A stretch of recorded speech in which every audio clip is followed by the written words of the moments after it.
Para manutenção preventiva, né, a gente viu algumas estratégias de parada aqui de manutenção, mas para manutenção preventiva, basicamente o que eu queria relembrar com vocês é que aqui, ó,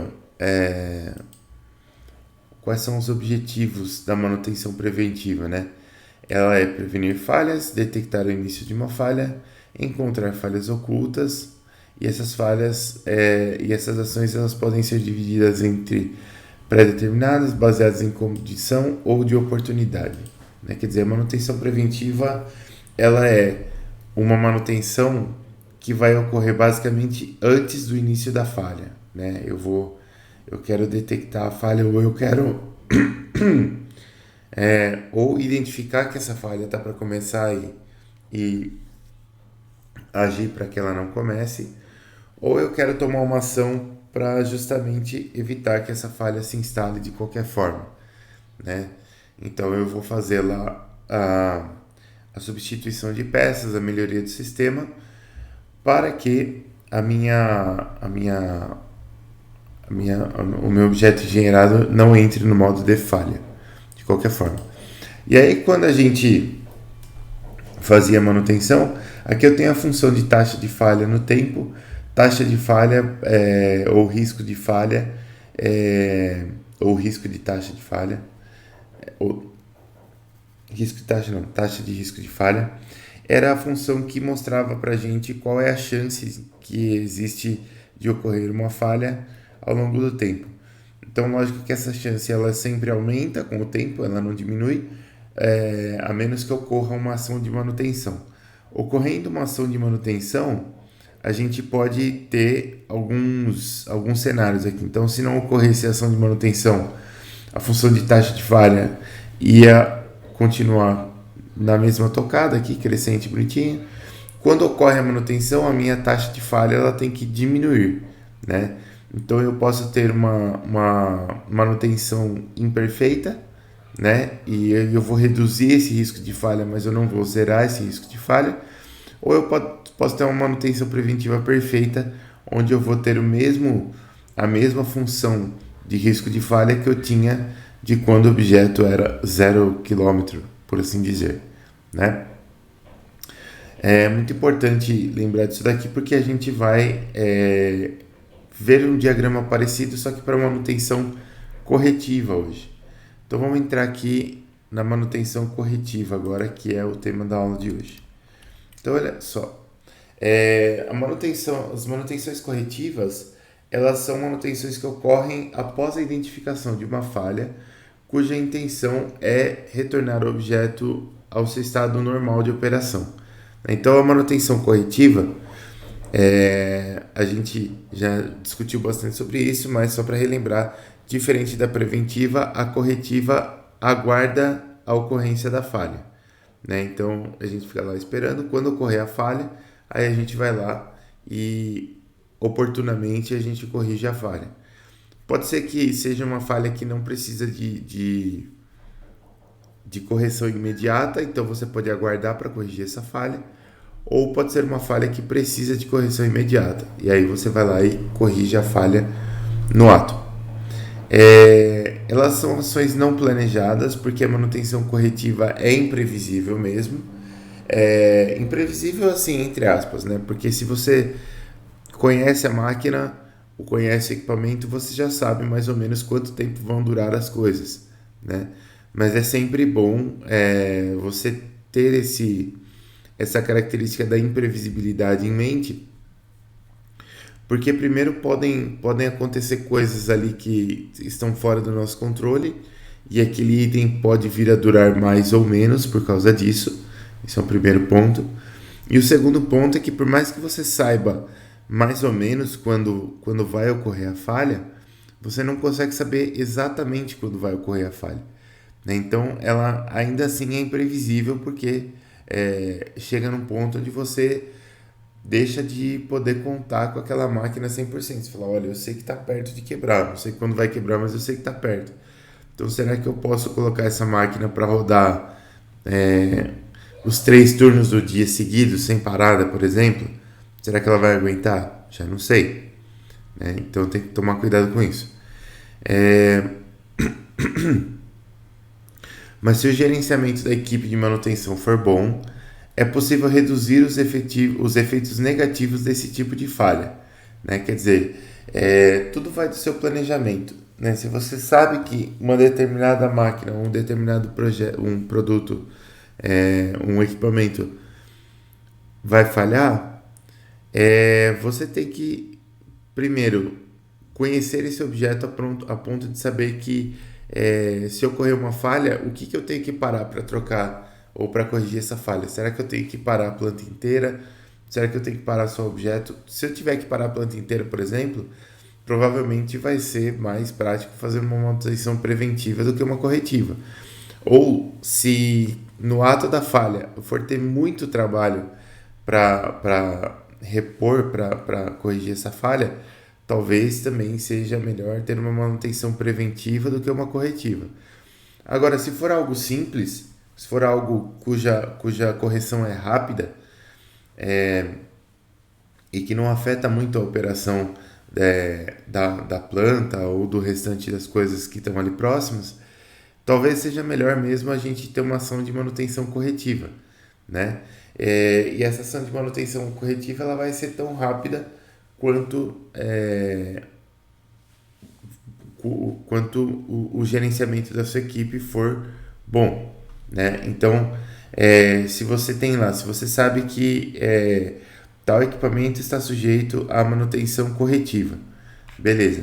Então, o que tem que acontecer? Você já tem que ter acesso às peças, às ferramentas que você vai precisar para corrigir aquela falha. Você já tem que ter acesso à mão de obra necessária para corrigir aquela falha. Você já tem que ter acesso a todas as autorizações para corrigir aquela falha, porque aí é só, falhou, você vai lá e corrige. Acabou. Agora, se, ocorreu a falha, aí, mas ainda não tem a peça, precisa comprar peça, demora uma semana para chegar. Você fala, uma semana sem a máquina. Mas para comprar peça precisa pedir a autorização de orçamento para gestão, e essa autorização ela pode demorar para vir. Ou ela pode nem vir, né? Você precisa da máquina e não tem autorização de orçamento para corrigir a falha. Aí ferrou, né? Aí você vai ficar sem a máquina por tempo indeterminado.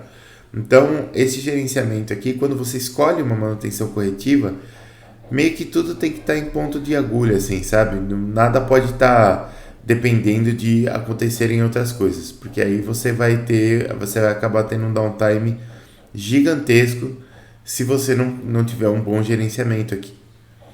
E aí, ações de manutenção corretiva. Vamos para as ações agora. Manutenção imediata. Né? A ação corretiva é aplicada imediatamente após a detecção da falha. Esse aqui é o melhor caso, né? Então, você teve a falha, já vou lá e já corrijo e acabou. Ela é feita para prevenir danos maiores ao objeto ou outros objetos e reduzir risco aos humanos ou meio ambiente e evitar custos de perda de produção. Então, tudo que a gente estava meio que discutindo até agora, né? Quer dizer, quando o objeto falha, você tem que ter um bom gerenciamento, se a estratégia for a manutenção corretiva, para que você consiga fazer essa troca, esse reparo, essa correção imediatamente. Se você consegue fazer a correção imediatamente, o que vai acontecer? Você primeiro vai prevenir danos maiores, porque nem toda falha ela incorre necessariamente na parada de operação da máquina. Às vezes a máquina continua funcionando, meio capenga lá, mas continua funcionando. Só que se você continuar operando com alguma coisa falha, você pode danificar mais a sua máquina. Então, é melhor que você pare a máquina e corrija a falha antes de continuar a operação. Então, para prevenir danos maiores ao objeto, reduzir risco aos humanos, porque sim, algumas falhas também, quando elas se agravam, elas podem causar risco aos humanos, né? Isso é muito grave. ou meio ambiente, também pode acontecer, e evitar custos de perda de produção, né? Eu acho que junto com os riscos aos humanos, aí os custos de perda de produção, eles são o aspecto mais importante, né? Porque quando você tem um downtime numa máquina, você deixa de produzir.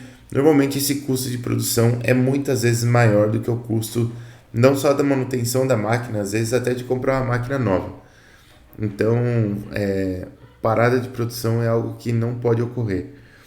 Esses dias eu vim a aprender algo que eu desconhecia, achei muito interessante, de que a gente está falando de objetos engenheirados aqui e muitas coisas podem ser objetos engenheirados, inclusive usinas de energia. E o que eu não sabia, eu vou procurar o porquê disso agora, é que uma usina termoelétrica movida a carvão, ela possui um custo muito alto se você tiver que parar essa usina e depois ligar a usina de novo, né? Às vezes você precisa parar a usina termoelétrica lá para fazer alguma manutenção e essas paradas ocorrem, elas são programadas. Existe parada para manutenção nesse tipo de planta também, mas o custo para religar essa usina é muito alto. Eu não sei dizer exatamente o porquê disso, eu até imagino, né? Eu acho que você tem uma condição, você deve ter uma condição de queima de carvão ali que é bem peculiar. E quando você desliga a planta, você acaba esfriando tudo, né? Então, até você acender o carvão todo para chegar na temperatura ideal, para você conseguir a melhor queima do carvão para gerar energia, isso daí deve consumir muito mais carvão do que só continuar gerando energia com carvão que já está queimando, né? Então, usinas movidas a carvão, por exemplo, elas possuem algumas estratégias para que elas continuem ligadas. É como se fosse um motor de carro, né? Se você parar para pensar, eu fiquei pensando sobre isso, né? Com esse negócio de eletrificação. É... Meu filho, talvez não, né? Porque meu filho já anda de carro comigo, ainda é motor a combustão. Mas talvez os filhos dele nem vejam motores a combustão mais, né? Talvez o motor a combustão seja uma coisa do passado e eles conheçam mais veículos elétricos. E aí eu fiquei pensando que um dia eu vou ter que explicar para o meu neto que a gente parava o carro num semáforo e o motor continuava girando, porque era muito mais fácil manter ele funcionando e queimando combustível sem nenhum uso do que desligar e ligar de novo, porque o motor do carro, não sei se vocês sabem, mas o motor de partida ele não aguenta tanto assim. Se você fosse desligar o seu carro em todo semáforo e depois ligar de novo, você rapidamente quebraria o seu motor de partida. Ele não é feito para dar tantas partidas assim. Aquele sistema start-stop... Perdão, gente, eu não tô com uma voz boa hoje. Aquele sistema start-stop que existe em alguns veículos, ele é um sistema que realmente dá várias partidas no motor, mas aquele sistema foi muito difícil de desenvolver. Eu conheço algumas pessoas que estiveram envolvidas no desenvolvimento desse start-stop aí, e realmente para fazer um motor de partida que durasse todas aquelas partidas foi um negócio extremamente difícil. Extremamente difícil. Foram muitos anos até conseguir desenvolver esse sistema. E se você pensar no carro elétrico, bom, se você parar no semáforo, ele não passa nenhuma corrente no motor. O motor não fica girando. Porque não precisa, né? Não precisa ficar gastando energia se você está parado. Então, eu me peguei pensando esses dias que eu vou ter que explicar para os meus netos que a gente deixava o carro ligado, mesmo, queimando energia a troco de nada. E pensando por essa forma, eu acho que os meus netos vão achar que isso é uma burrice tremenda. Mas é a tecnologia que nós temos disponível hoje, né? Então, um negócio engraçado aí. E aí eu entrei nessa conversa justamente para falar sobre os custos de perda de produção, né? Porque você vai ter um custo ali de operação que você vai simplesmente joga fora, né? E aí, eu falei disso na verdade por causa das usinas a carvão. Então é exatamente a mesma coisa, né? Quer dizer, é melhor você ficar queimando energia, às vezes a troco de nada, do que desligar. Por quê? Por causa do custo de manutenção, né? No fim das contas, você não quer ter que parar seu veículo lá depois para trocar o motor de partida, porque além de tudo é caro. Você não quer parar uma usina a carvão, porque depois o custo para religá-la é extremamente alto. É... Então, por isso, por causa dos custos aí de manutenção ou de perda de produção, você evita paradas, né? É... E aí você tem que tomar muito cuidado quando você tem ação de manutenção corretiva, porque justamente uma hora você vai ter que parar para corrigir se a manutenção for corretiva, né? Na preventiva também, mas pelo menos é planejado e você sabe o quanto que vai demorar. Depois você tem a manutenção deferida aqui, e essa manutenção deferida é aquele outro tipo de manutenção que eu estava falando para vocês, que você pode ter uma falha, mas essa falha não impede o funcionamento do seu objeto, da sua máquina. Então você pode realizar a manutenção quando for possível, quando for menos custoso fazer essa manutenção.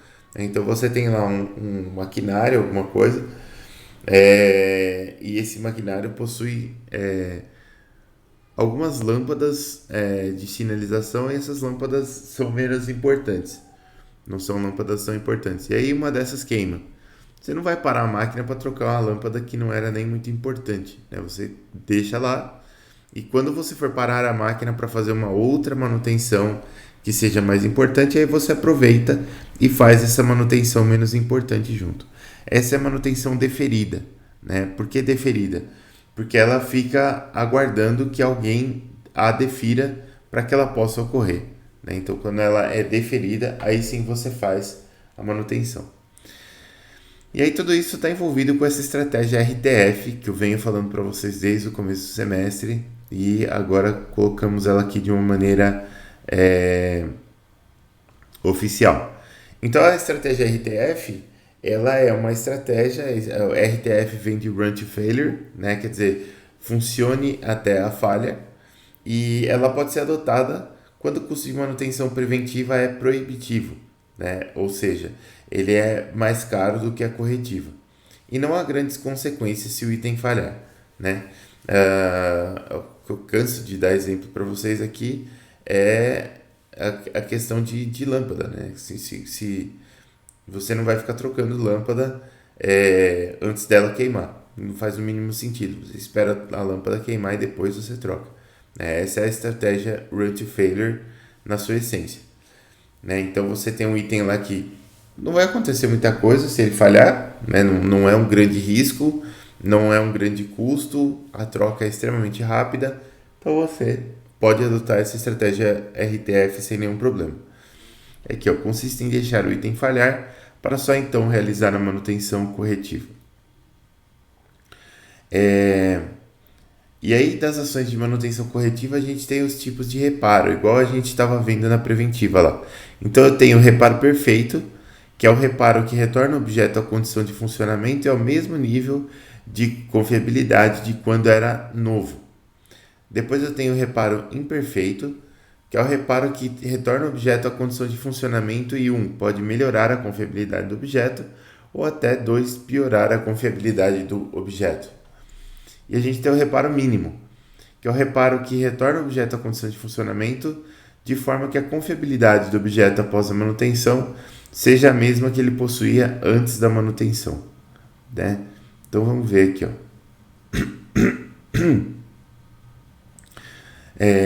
quando a gente fala de manutenção corretiva, então a gente tem mais alguns tipos aqui ou mais alguns caminhos possíveis para a função de taxa de falha aqui, né? O caminho central aqui, ele não ocorre como na manutenção corretiva, de que eu posso simplesmente não fazer a manutenção aqui porque ocorreu a falha, né? Na manutenção preventiva não ocorreu a falha nesse caminho principal, mas na preventiva, não sei se eu falei certo, não ocorreu a falha, mas na corretiva ocorreu a falha. Então você vai precisar corrigir. E a menos que seja uma ação de manutenção deferida, né? Mas supondo que não aqui. Então eu tenho após ocorrer a falha, se ocorrer um reparo mínimo, eu vou continuar exatamente no mesmo ponto aqui, ou seja, a minha função de taxa de falha continua exatamente igual, né? Não sei se eu consigo dar um grande exemplo de reparo mínimo aqui, porque eu acho difícil você não mexer em nada nessa função de taxa de falha aqui, né? Se você tiver alguma coisinha, você pode... Ah, quer ver? Perdão. Talvez, talvez uma, mas eu não sei se vocês... Não sei nem se vocês conhecem isso, mas... em quadro elétrico, você tem um dispositivo que se chama fusível, né? Hoje não tem mais, hoje é tudo disjuntor que você tem, né? Mas no passado, a gente tinha um dispositivo elétrico que se chamava fusível. Ele parecia, era um negócio que parecia uma pilha, assim, meio grande. E você colocava nos contatos lá nos terminais da chave lá que ligava a energia. E o que acontecia? Se ocorresse, ele tinha um filamento dentro de um metal bem macio, tipo chumbo. E se ocorresse algo do tipo um excesso de corrente elétrica na sua casa devido a um curto-circuito, alguma coisa assim, o filamento que estava dentro do fusível ele fundia. Por isso que chama fusível, porque ele pode se fundir mesmo, né? E aí ele fundia, cortava o contato, protegia a sua casa. E aí você precisava, se ele falhasse, né? Se ele derretesse, você precisava trocar o fusível, né? Então as pessoas tinham alguns fusíveis em casa para poder ir lá e trocar o fusível. A vida no passado ela era um pouco engraçada. Eu lembro na casa do meu avô que tinha uns fusíveis, cara. Nossa, que coisa que era aquilo. Porque o negócio sempre queimava de noite, nunca era de dia assim. Então você precisava ter fusível, você precisava ter lanterna. Aí você ia lá na caixa de energia que ficava lá fora pra trocar. Putz, cara. Enfim, né? E o fusível eu acho que ele entra um pouco nisso daqui, porque você tem uma função de taxa de falha X, aí uma hora, do nada, o seu fusível queima, e aí você troca o seu fusível e você retorna exatamente na mesma função de taxa de falha, porque todo o restante do circuito elétrico ali fora o fusível é exatamente a mesma coisa. Então eu acredito que talvez esse seja um reparo mínimo aí, um exemplo de reparo mínimo. Depois você tem os reparos imperfeitos. Os reparos imperfeitos, eles podem ou diminuir a chance de falha sem zerar, ou até aumentar a chance de falha, né? Então, imagina que você teve uma falha, então seu item deixou de funcionar, e aí você fez um reparo bem provisório ali, porque você não tinha a peça disponível para trocar, mas você precisava que aquilo continuasse funcionando. Então, no fundo, você aumenta a taxa de falha, mas você retorna ao estado de funcionamento, né? Através de um reparo provisório, enquanto você não consegue a peça correta para trocar aquele, para substituir, ou sei lá o que for necessário para fazer o reparo corretamente, né? Então, a manutenção corretiva, ela pode, o reparo imperfeito, particularmente, ele pode, inclusive, aumentar a sua taxa de falha, né? Não necessariamente só diminuir aqui. Mas, normalmente, se for um reparo provisório, ele pode até aumentar, mas se for algo menos provisório, ele diminui, mas não zera a taxa de falha. E o reparo perfeito, ele vai retornar de novo a taxa de falha para o nível que você tinha no começo da operação, né? A função de taxa de falha aqui. E normalmente o reparo perfeito, se é que ele existe, o reparo perfeito é o mais caro deles, né? Porque isso aqui vai significa necessariamente a troca de várias peças e tudo mais, né? Enquanto os outros podem ser, por exemplo, recondicionamentos. Beleza, então aqui a gente está nas ações de manutenção corretiva. Depois tem um outro tipo de manutenção que eu posso fazer, que é a manutenção por reprojeto, né? Então, a manutenção por reprojeto, ela consiste em reprojetar uma parte ou componente de um objeto com o intuito de reduzir a probabilidade de falha ou aumentar a confiabilidade do sistema e até mesmo melhorar o sistema, né? Então, eu tenho, por exemplo, um equipamento e eu vou fazer uma reforma nesse equipamento, né? Então, a tal da manutenção por reprojeto.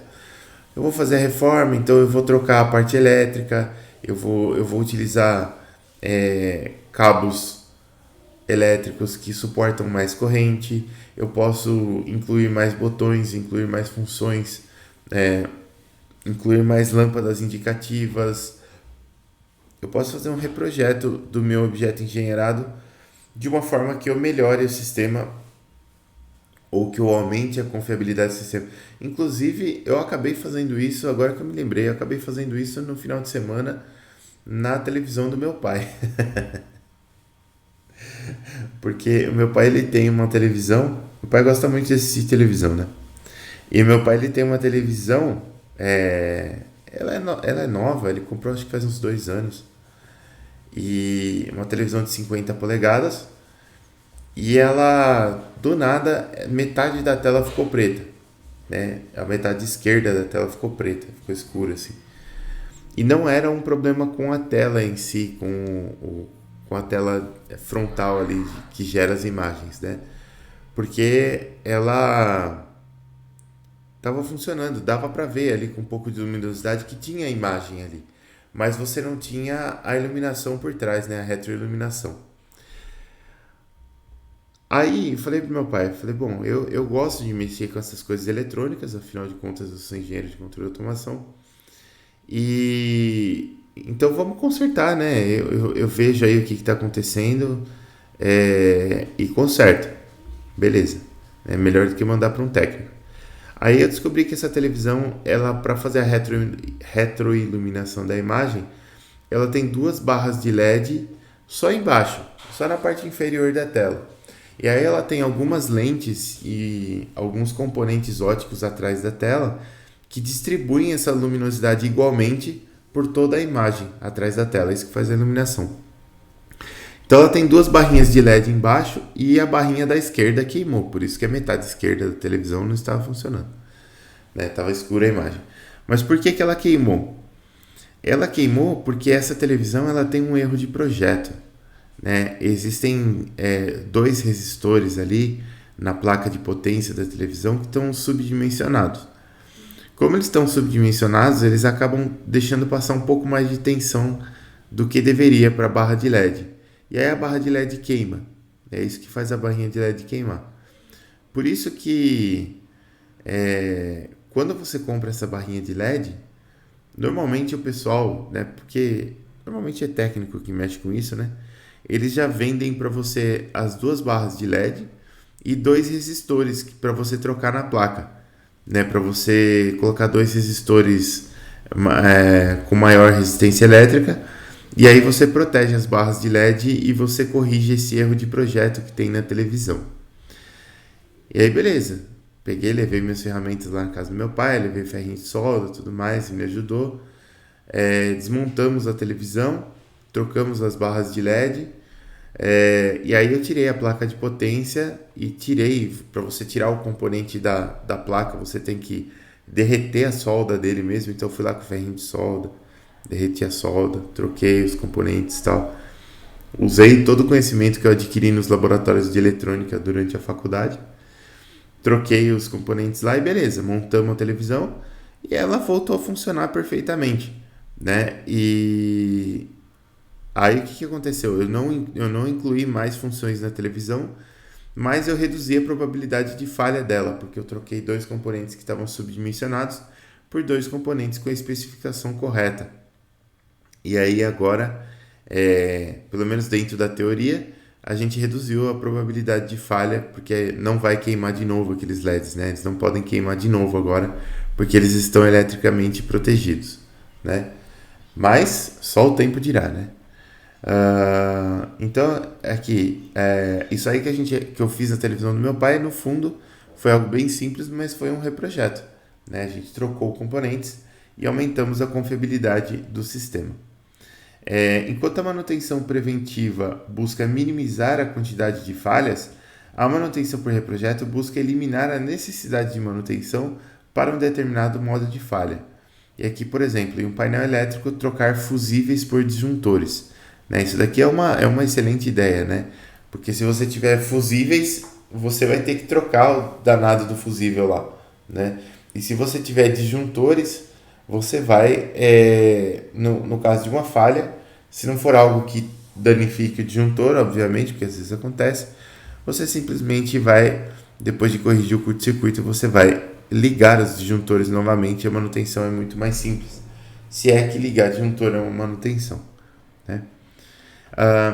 Vou falar um pouquinho sobre os termos agora, uptime e downtime, pessoal, porque a gente usa muito esses termos aqui, né? No fundo vocês já sabem o que é, mas vamos torná-los oficiais aqui. Então, o que é o uptime?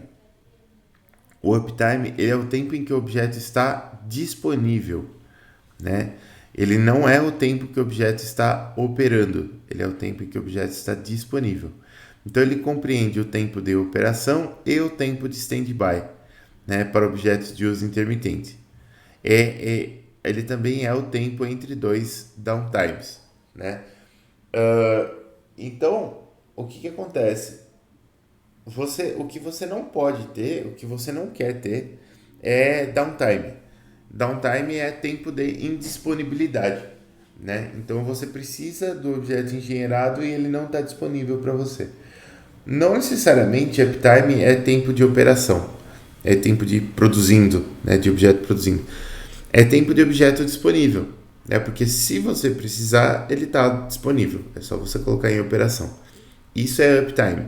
E obviamente, se você não está em uptime, você está em downtime, né? Então, o uptime ele é o tempo entre dois downtimes. O que é o downtime? Ele é o tempo em que o objeto não está operacional, né? Não está disponível e sofre manutenção preventiva ou corretiva.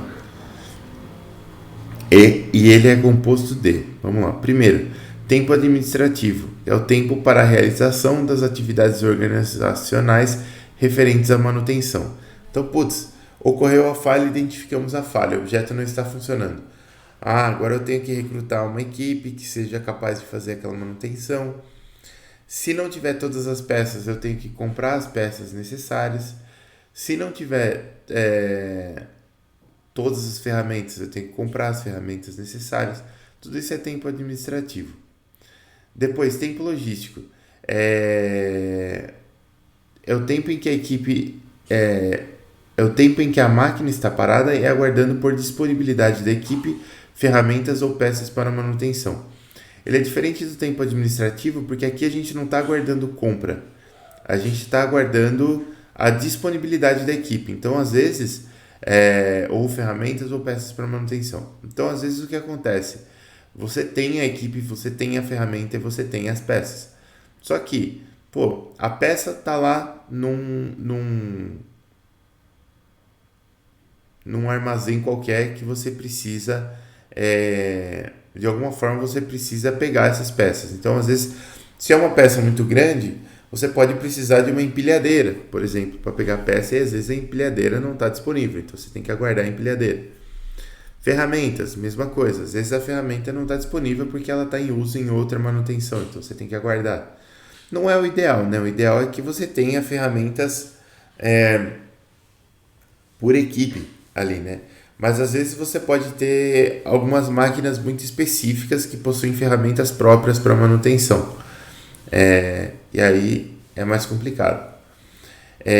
Ou, obviamente, você tem uma equipe lá de manutenção e essa equipe ela pode não estar 100% disponível. Às vezes você tem um funcionário que está em casa, está doente, está de férias. Você pode ter essa equipe ocupada fazendo a manutenção de outra coisa. Então você não tem a equipe disponível. Então você tem também um tempo logístico aqui que você tem que levar em consideração. E depois você tem o tempo de reparo ativo, né, que é o período em que a manutenção está de fato sendo realizada. Esse tempo do reparo ativo aqui é o único tempo que a gente, se é que a gente gostaria de ter algum deles, esse é o único tempo que a gente gostaria de ter, né? mas ocorre que a gente sempre tem uma parcela dos três aqui. Indo para a parte final desse tópico, não dessa aula, mas desse tópico, a gente vai falar um pouquinho sobre garantia e manutenção. Então, a garantia, o que é a garantia? Ela é um contrato entre o cliente e o fornecedor, né? O fornecedor ele pode ser um construtor, produtor, qualquer coisa assim, e visa assegurar o desempenho satisfatório de um objeto engenheirado ao longo de um período específico, né? Então, aqui, no caso, o fornecedor ele se compromete a arcar com os custos de correção caso o desempenho do objeto engenheirado fornecido fique abaixo do especificado no ato da compra. Esse negócio de garantia, pessoal, é muito complicado, porque isso aqui envolve muita política de empresa, né? Nenhuma empresa quer dar garantia, no fim das contas é isso. Porque garantia, ela até é um bom relacionamento com o consumidor, no sentido de que se ocorrer algum problema, a empresa tenta corrigir o problema,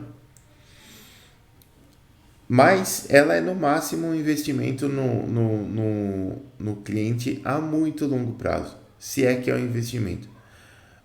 Porque no fim das contas é melhor para a imagem da empresa garantir o funcionamento daquele objeto engenheirado, trocar, fazer manutenção, qualquer coisa assim, do que simplesmente falar, olha, você comprou e a partir do momento que você comprou, o objeto é seu. A gente não tem mais nenhuma responsabilidade sobre isso. E aí, obviamente, que se você fizer isso, a chance de você perder esse cliente no futuro, ela é muito grande, né?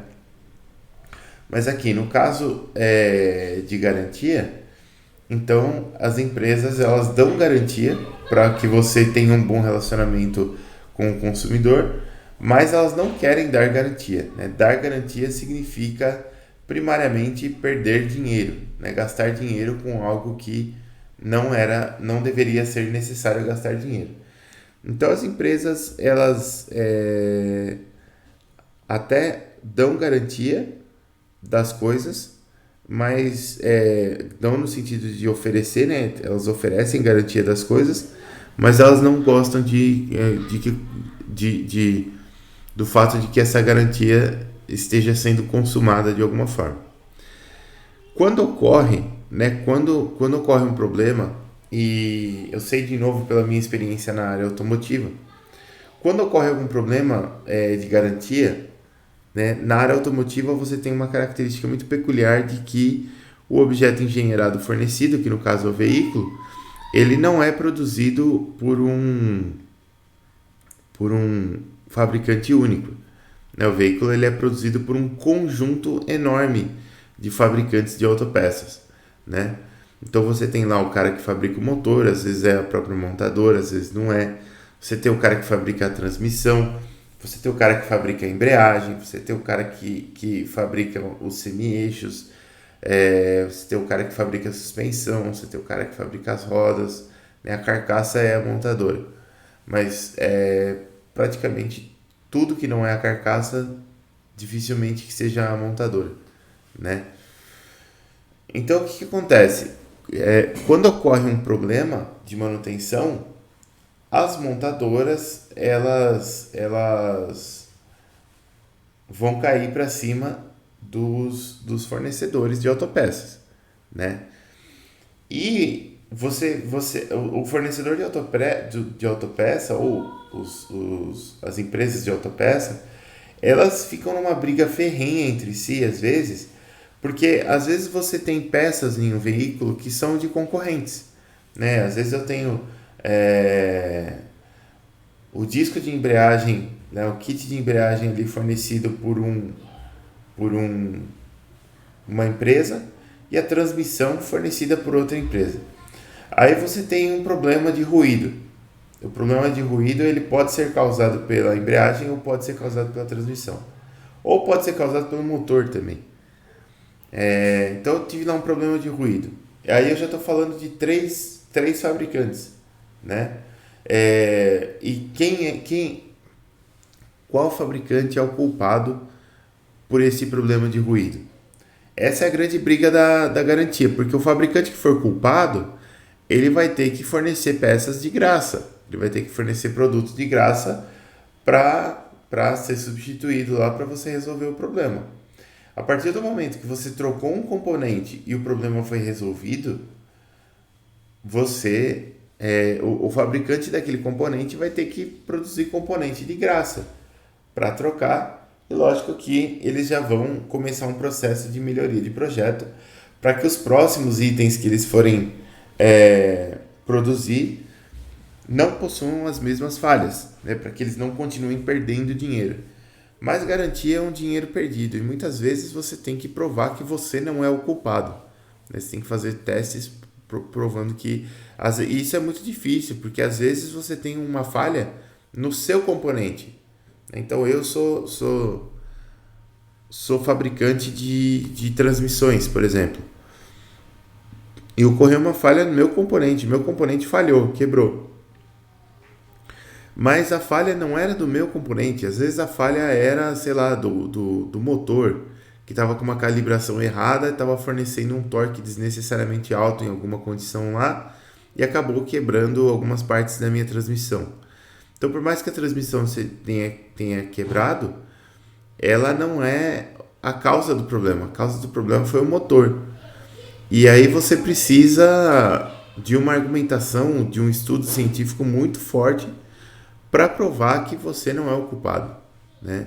Porque você pode, inclusive, perder negócios com a montadora, que nenhuma indústria de autopeça deseja, né? Então, essa questão de garantia, ela é algo muito difícil. Outra parte importante da garantia é o seguinte, é a tal da garantia monetizada, né? Então, se você pega, sei lá, há uns 10 anos atrás, por exemplo, a revisão que você fazia no veículo era simplesmente assim, você tirava o veículo da concessionária e aí passava-se uma certa quilometragem e você podia ou não ir na concessionária fazer a revisão. Você podia levar o seu veículo em outro lugar, em outra loja, em outra oficina qualquer e fazer a revisão. Aí as montadoras decidiram por fazer o seguinte, falaram, bom, beleza, então o pessoal não traz o carro para fazer manutenção aqui, então a gente vai colocar garantia, né? Então eles fornecem uma garantia lá de 3 anos, de 5 anos no veículo, o que é algo ridiculamente alto para um veículo. Tem alguns componentes que nem de perto vão durar 5 anos, né? Se você pegar uma bateria, por exemplo, a bateria dura uns 2, 3 anos, uma bateria no carro.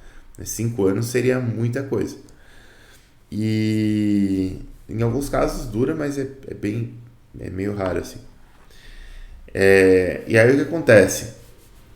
Você tem uma garantia ali que ela acaba sendo monetizada, né? Porque você fala assim, olha, eu te dou garantia de 5 anos do seu veículo, mas só se você fizer todas as revisões comigo.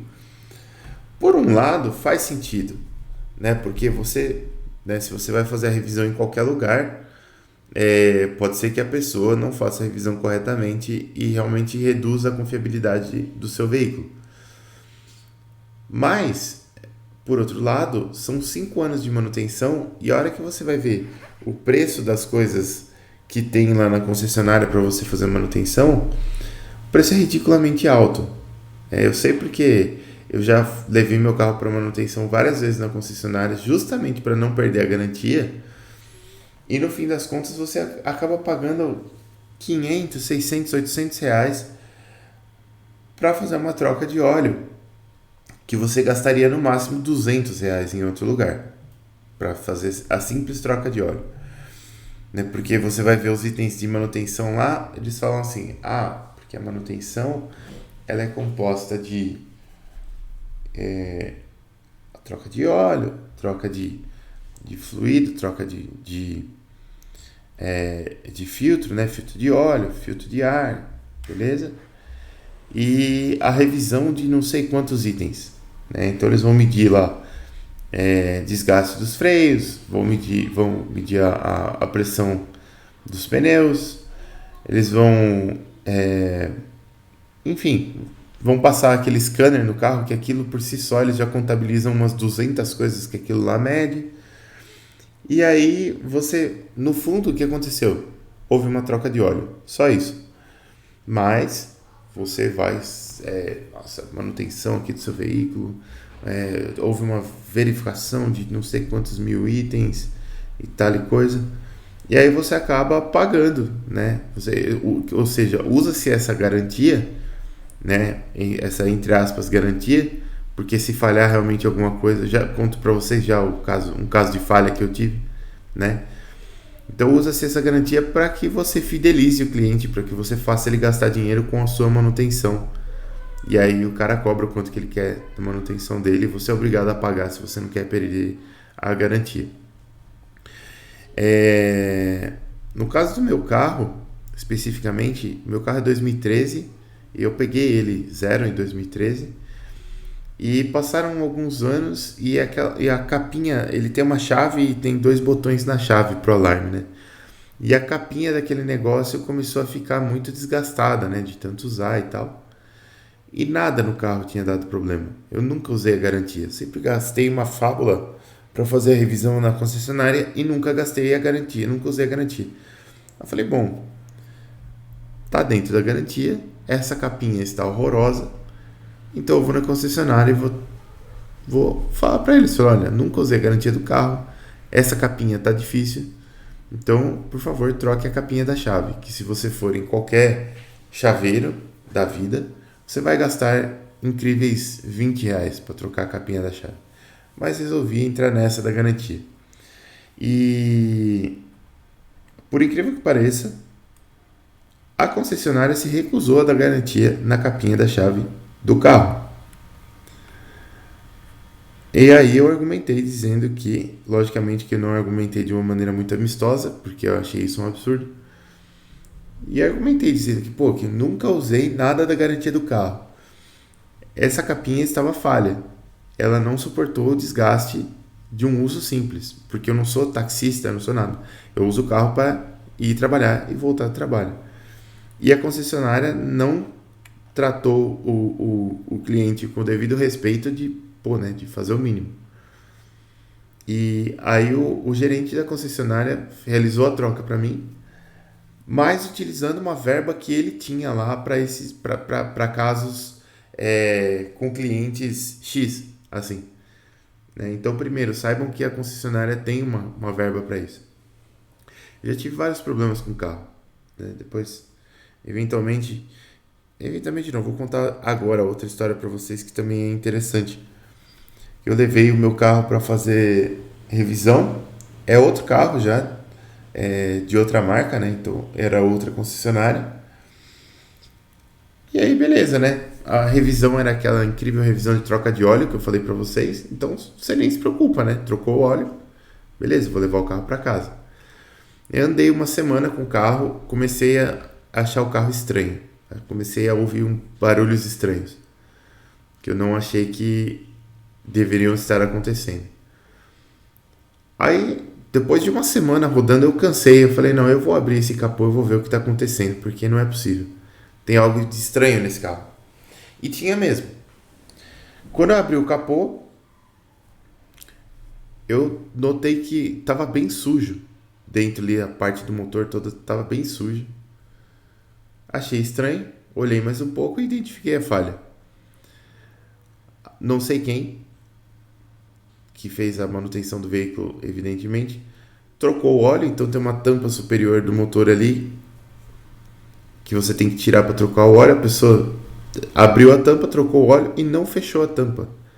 Eu andei uma semana com a tampa do óleo aberta e aquilo foi espirrando óleo para tudo que é lado dentro do cofre do motor. Eu não vi, obviamente não vi, não sabia, né?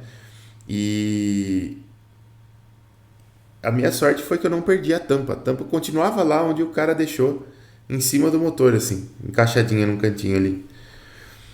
E aí eu fiquei possesso, né? Voltei para a concessionária imediatamente, mostrei o problema e aí eles foram obrigados a usar dessa verba aí que eles têm. E foi um caso meio complicado, né? Porque primeiro eu fiquei extremamente nervoso porque, né, pô, não colocar a tampa de óleo é complicado. Né? O serviço de manutenção, pelo preço que você paga para trocar o óleo, é algo ridículo, né? Segundo que eu corria um risco de incêndio ali no veículo, né? Porque, pô, o óleo batendo no motor quente, batendo em tudo que é lado ali, óleo inflamável, né? Poderia ter pego fogo meu carro sem eu saber, imagina. Terceiro,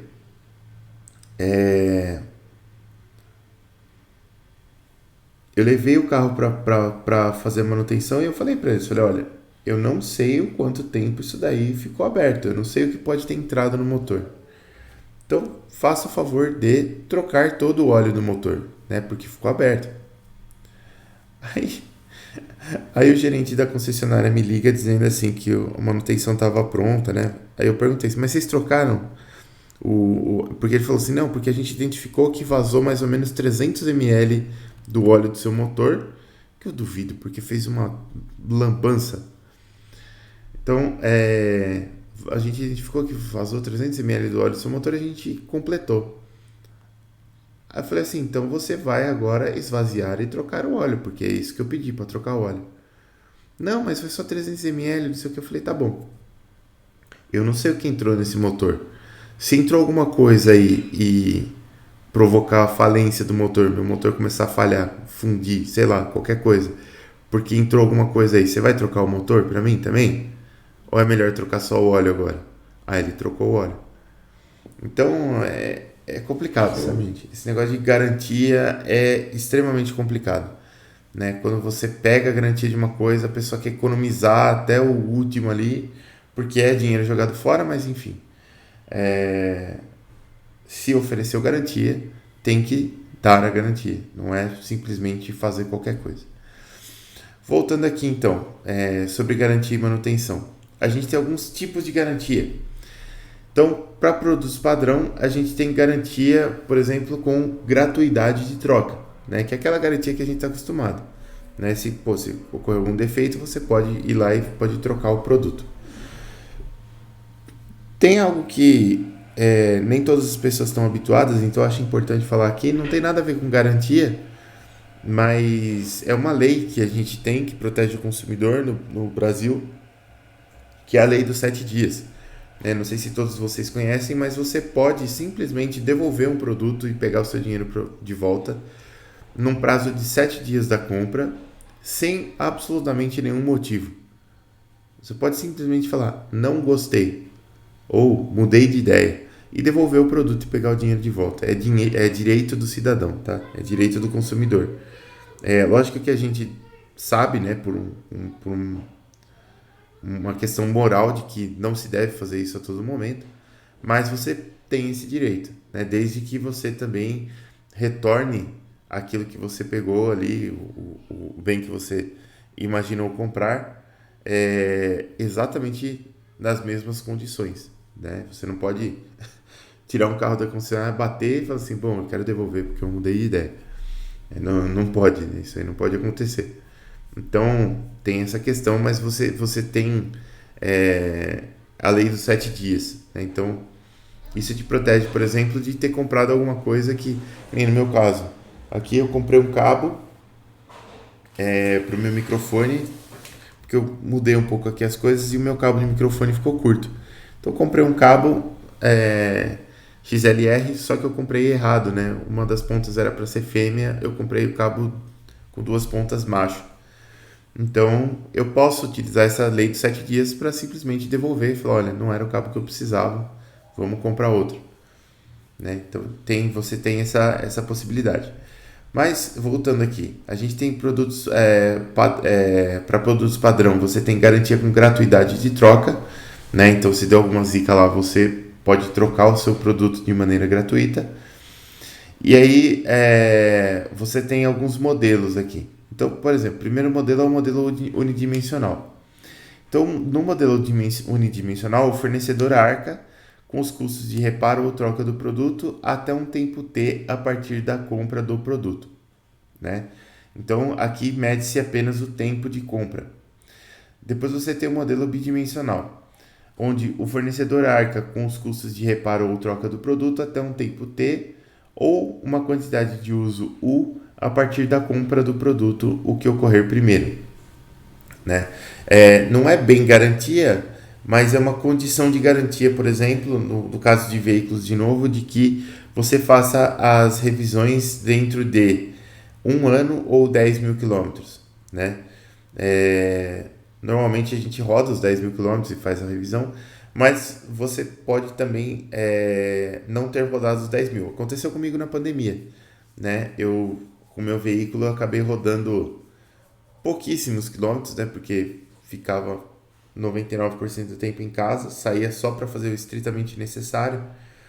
E aí, meio que a manutenção dos 30 mil, né? A revisão dos 30 mil, eu acabei fazendo umas duas vezes, né? Porque quando eu tava com 28 mil, eu fiz a revisão e agora tá dando 30 mil e eu vou ter que fazer a revisão de novo, porque passou um ano, né? Então, a gente tem aqui um modelo bidimensional que é condicionado a uma quantidade de tempo ou a uma quantidade de uso, tá?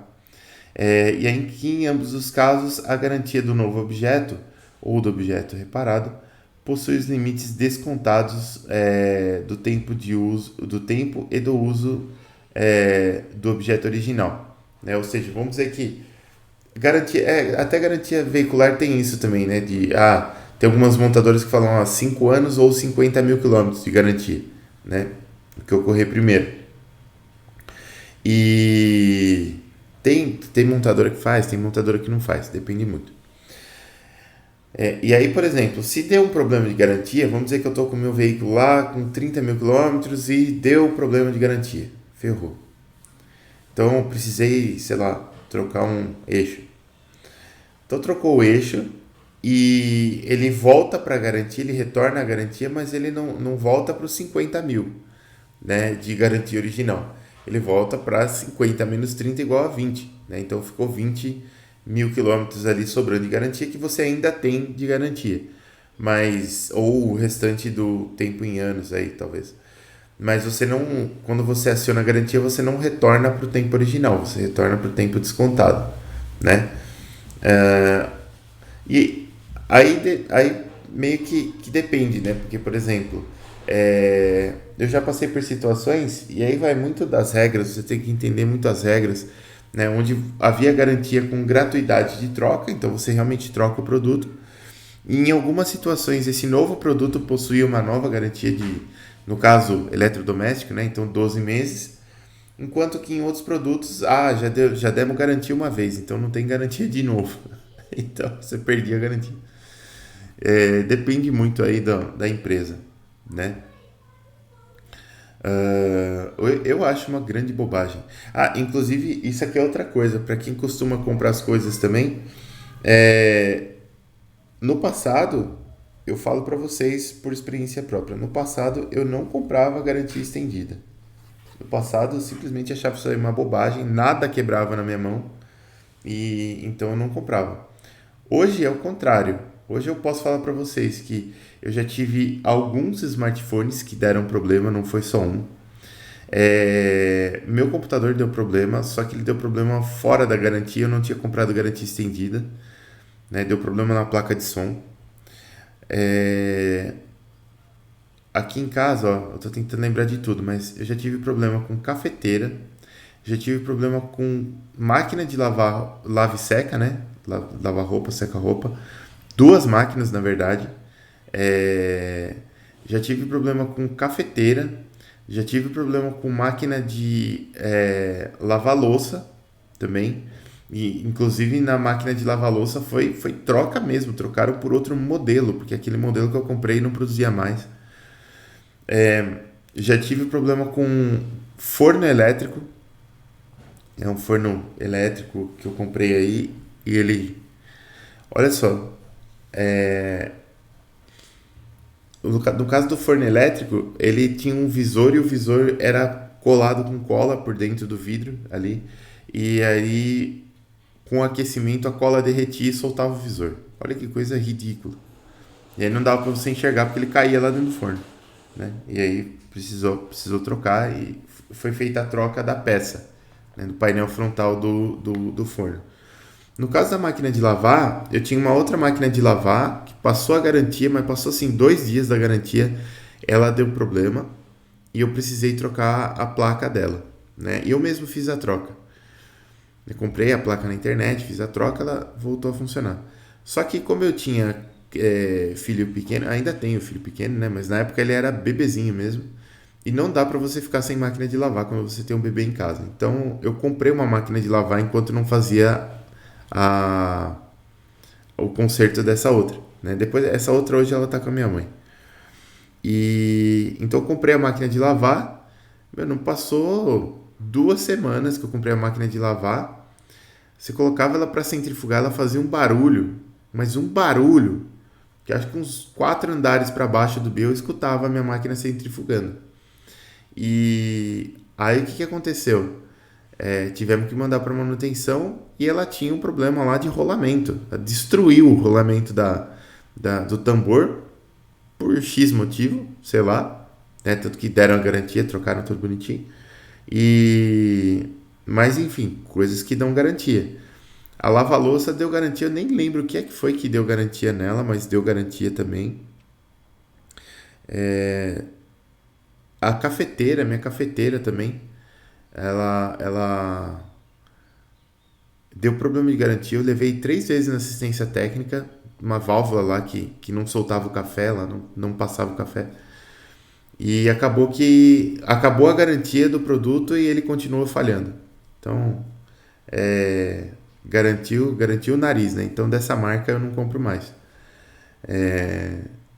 Enfim, então o que eu falo para vocês é que se vocês forem comprar coisas para casa de vocês, para usar, meu, um aninho de garantia estendida ali não custa nada, sabe? Às vezes vai te salvar a vida. Então, comprem garantia, guardem as notas fiscais, guardem as garantias, tudo bonitinho, porque vocês eventualmente vão precisar aí, tá? Então, os produtos, eles não têm... Hoje, infelizmente, a qualidade não é boa, né? Não é possível que eu seja tão azarado assim que só eu sofro garantia de tudo o tempo todo. Então, compre garantia estendida quando possível aí, tá? Aqui, ó, outros tipos de garantias.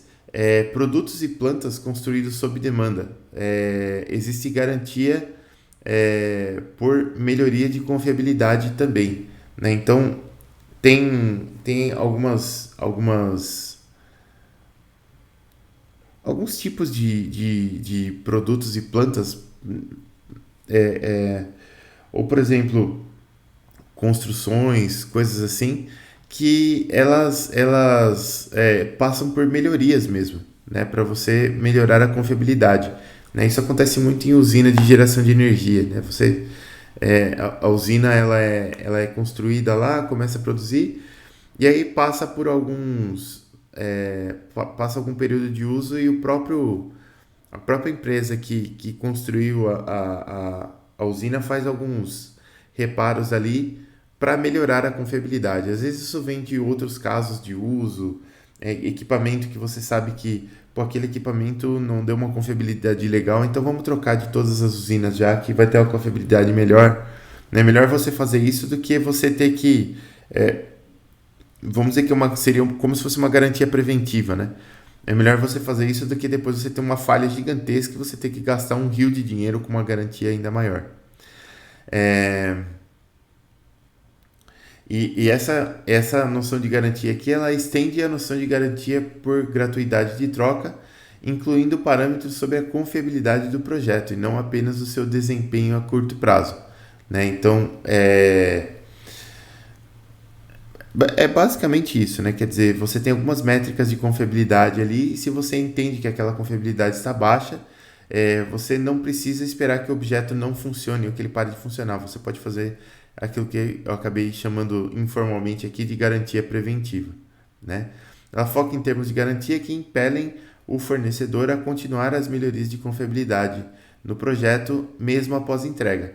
Inclui métricas como o tempo médio entre falhas no contrato de garantia, né? Então, em algumas coisas, principalmente em coisas grandes, principalmente em plantas, é necessário que você tenha essas métricas de confiabilidade e que você faça a medição dessas métricas aqui durante a manutenção do seu objeto engenheirado, né? Muitas vezes você tem algumas coisas que você não tem como exatamente ter uma ideia estatística de como aquilo funciona. Você pega um produtor de grandes bombas, por exemplo, como uma Sulzer da vida, e as bombas que a Sulzer produz, eu sei, tô dizendo da Sulzer porque eu já tive bastante contato com eles, então eu entendo um pouco melhor. Mas eu sei que existem outros fabricantes de bombas aí também.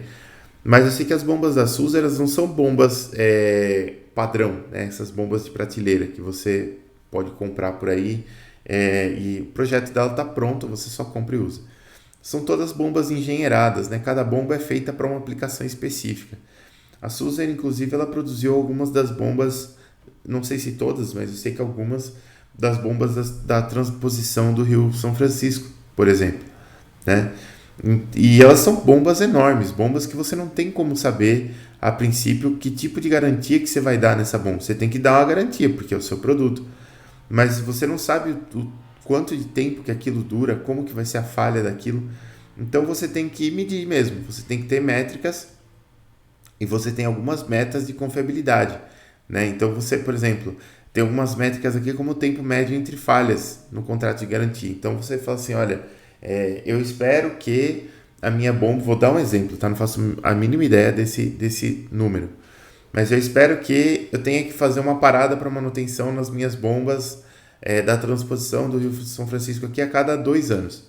Se esse tempo médio entre falhas começar a diminuir de 2 anos, vocês vão ter que fazer alguma coisa nessa bomba para que isso aumente, né? E essa é a garantia, né? Então, na empresa que está fazendo a manutenção da bomba lá, você tem que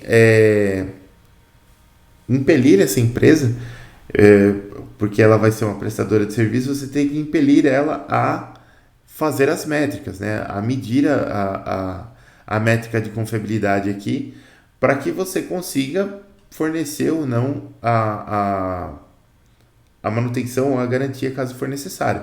E essa medição dessas métricas aqui, ela tem que ser auditada, né? Porque eu posso simplesmente, a pessoa que está fazendo a métrica ali, ela pode não medir corretamente, de uma maneira proposital ou de uma maneira não proposital, né?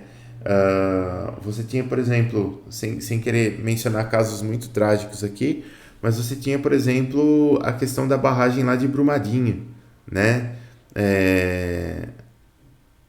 Então você teve uma falha na barragem, né? E a barragem ela passava por inspeções, né? E depois saíram os relatórios e havia apontado nos relatórios ali indícios de que a integridade estrutural da barragem não estava 100%.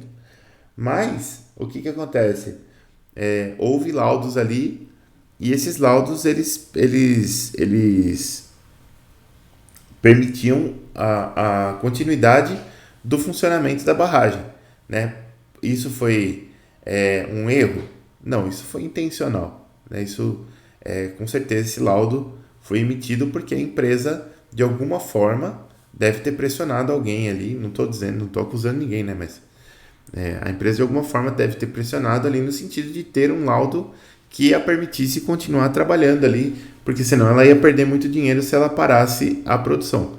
Lógico que não foi o que aconteceu, né? Então, foi emitido um laudo permitindo a continuidade do funcionamento e ocorreu a tragédia que ocorreu.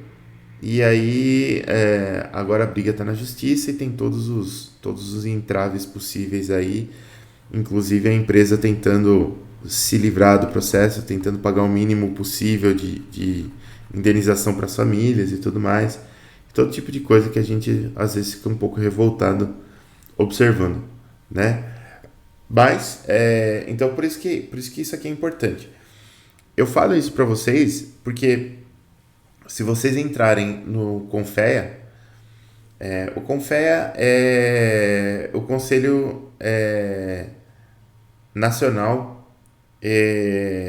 de Engenharia Mecânica, né? Ele está acima do CREA, ele manda no CREA, né?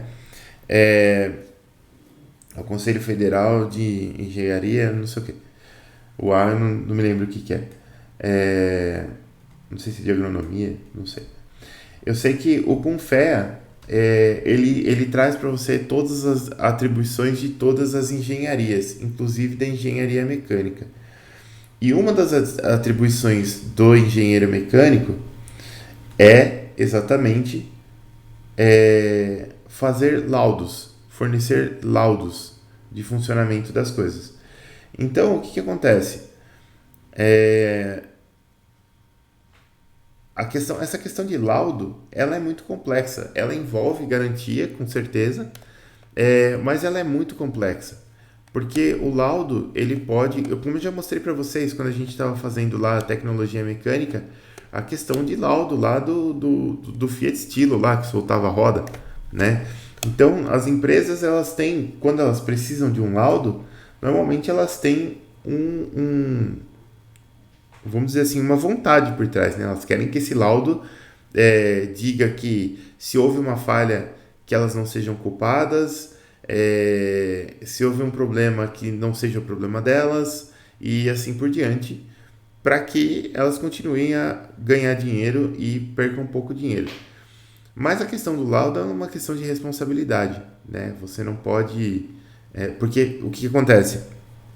Até na questão da barragem de Brumadinho lá, e em outras questões também, se você fornece um laudo dizendo que não vai ocorrer uma falha e essa falha ocorre, você, como pessoa que forneceu o laudo, é diretamente responsabilizado, né, pela falha que ocorreu. Inclusive criminalmente, né? Então, essa questão de laudo, né, eu falo porque tem muita gente que vende assinatura para laudo, né? Fala, precisa de uma responsabilidade técnica, daqui que eu assino, pau, vai lá e assina, não sabe nem o que está assinando. E aí, no fim das contas, você tem um problema gigante, né? Porque você pega uma pessoa extremamente irresponsável, que não sabia o que estava fazendo, vai lá, faz uma bobagem dessa daí, ceifa vidas, né? Causa um enorme prejuízo, e você está assinando embaixo na atitude dessa pessoa, você está dando uma carta em branco. Então, eu sempre aproveito essa parte aqui de garantia para falar para vocês sobre essa questão de laudo, né? E essa questão de laudo, ela é extremamente importante, tá? Acho que, aí aqui, ó, só para finalizar, esse tipo de garantia aqui, ele pode incluir até mesmo custos de manutenção preventiva, né? Então, e aí de novo volta no caso do veículo lá, né? Dos carros lá. Quer dizer, eu tenho algumas garantias. No nosso caso, como proprietários de veículo, a gente paga manutenção preventiva para ter a garantia, mas dependendo, se for um recall, por exemplo, aí o recall ele é uma manutenção preventiva, né? E você não paga nada para fazer o recall. Quer dizer, é um tipo de garantia que inclui custos de manutenção preventiva. E era isso por hoje, pessoal. Falei bastante de novo e tem muitas questões aí que tangem a nossa vida pessoal e não necessariamente só questões de empresa. Mas eu acho que essa matéria ela é muito importante para que a gente aborde todos esses tópicos aí e converse um pouco a respeito dessas coisas que eu acho que são importantes na carreira de vocês aí. Belezinha?